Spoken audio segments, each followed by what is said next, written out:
Hello ladies and gentlemen, welcome to Glowing Fashion Academy. In today's tutorial, I will be taking you on how to sew clothes for the deceased. We are going to make an outfit for a dead woman. And in this tutorial, I will be needing my pattern paper. I will be needing this. This applique is just for decoration. I will be needing my lace fabric. It can be of any quality. Here I have 1.5 yards. Then I will be needing my waddle. I need waddle to pad it and make it heavy. So I have 1 yard of waddle. And then I have a net, a baby net. This is 15 yards of net. I'll be needing my crinoline. This is optional. You can do without it, but here I'll be using crinoline. This is 1 roll of crinoline. Then I have 5 yards of bridal satin.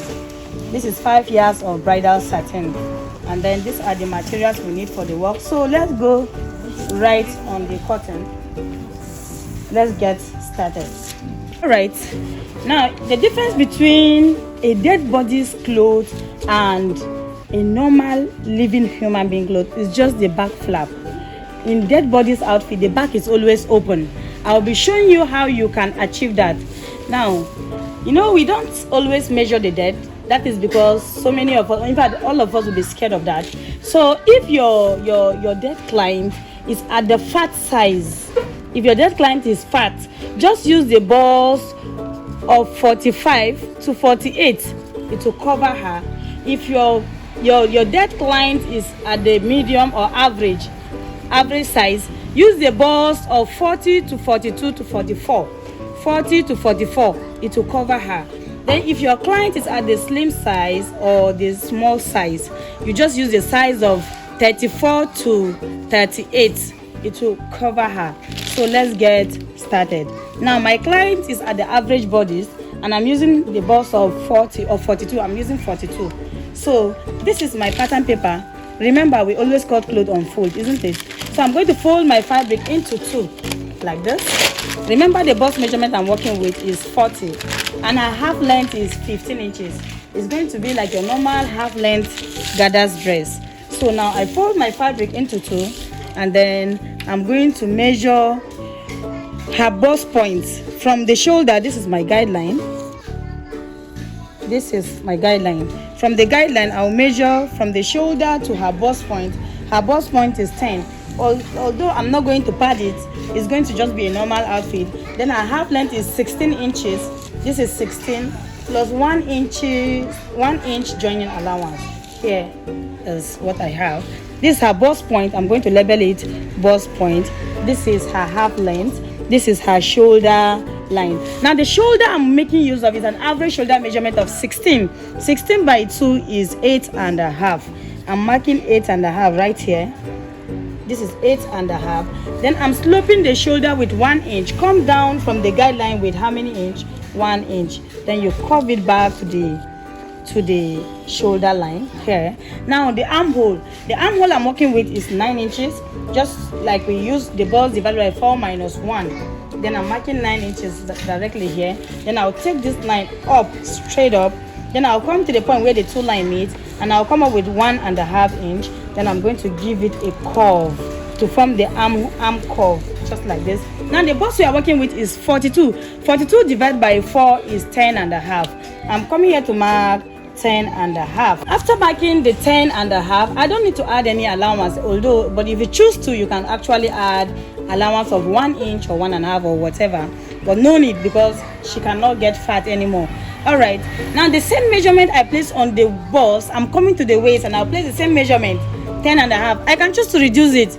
All right, but anyhow you do it, it's going to be tucked in, so no need of doing much. It's not a heavy job.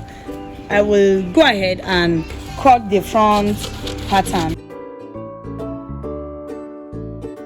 Now this is the front part. I'm placing it at the pattern paper. Then I'm going to cut the back. Remember, if you are cutting your back bodies, you need to add zipper allowance, right? But here we don't need zip allowance. In fact, we are going to cut some part. I'll just watch carefully. This is where the work is. All right, so I'm going to place my pattern paper like this, and then I'm going to trace out the shoulder slope. I will now go ahead and mark the neck. Most neckline for the disease is always a turtleneck or a small neck, but you can give your client any kind of neck. It can be off shoulder depending on the age of the person that is dead. All right, this one is an older woman, so I'm going to give her a kind of turtleneck, but or a small neck. So the measurement I'm using for the neck is how many? 3. I'm making use of 3 for the width. This is 3 inches. Then I'm coming down to mark how many inches for the depth. 3 inches. All right, so this is 3. See, I'm cutting the back neck and the front neck together the same. Now watch carefully. This is where we have the difference between the diseased clothes and the normal full-fledged human being. All right, this is the neck. After cutting the neck this way, remember this is my front bodies. This is the front. I'm going to keep it one way, and this is the back. Is that correct? Now after getting your back bodies, this is the neckline. Trace this neckline down. I'm going to use a ruler and then mark it down straight. From the neck where I mark 3 inches, right? I'm going to take it down straight. Sorry. Let me mark 3 inches here. Is that okay?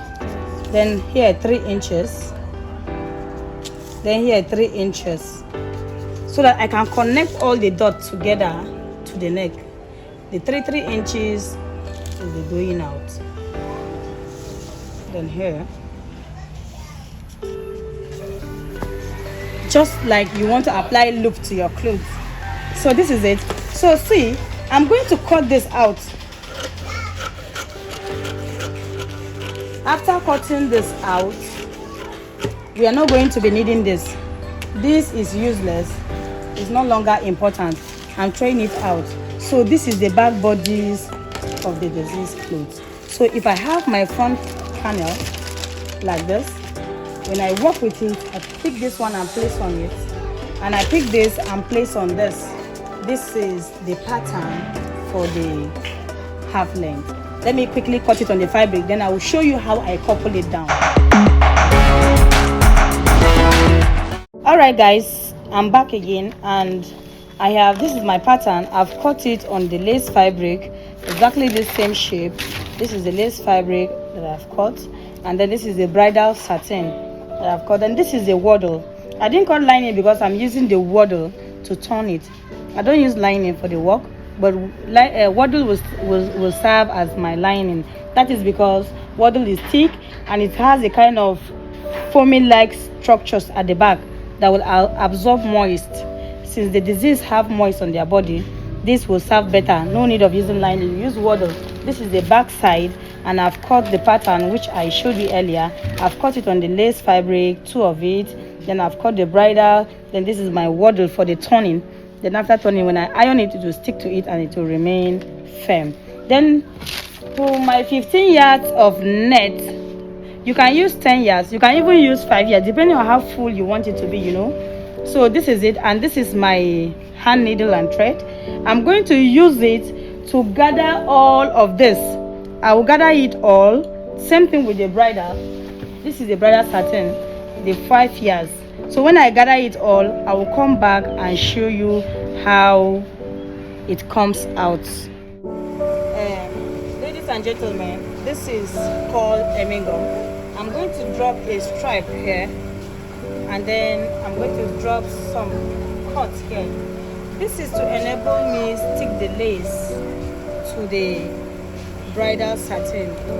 I'm going to drop some cuts of it so it will hold the lace down in place for me.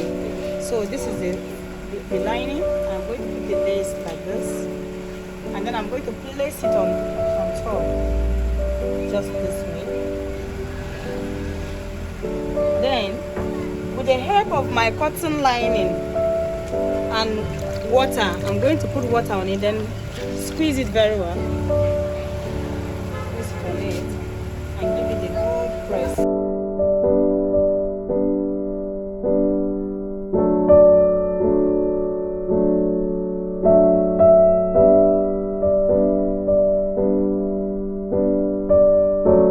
Alright guys, this is the outcome of the ironing. I have iron it and I mark this V-shape kind of design. I want to use the border to create a simple design for her. That's why I have to mark that. Then I'll go ahead and place the border this way, so that when I turn it, it will give me a kind of pleat. So let's go.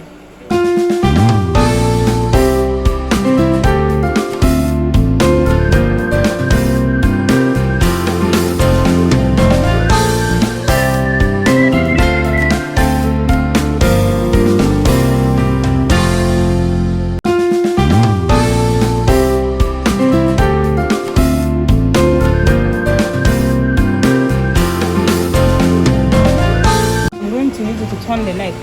Now the gummy side is going to be out like this. This is the side that gums.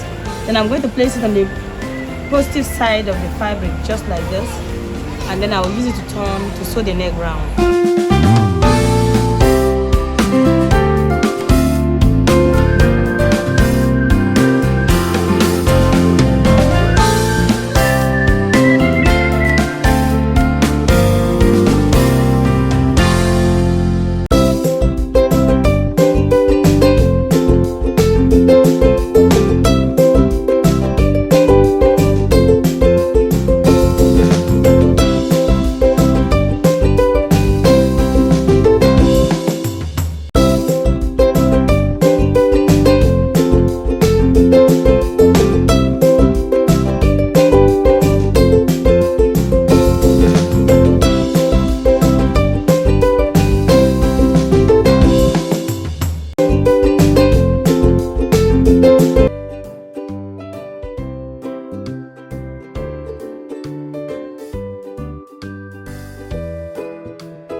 This is the 15 yards. We have gathered it up with by the help of our hand needle.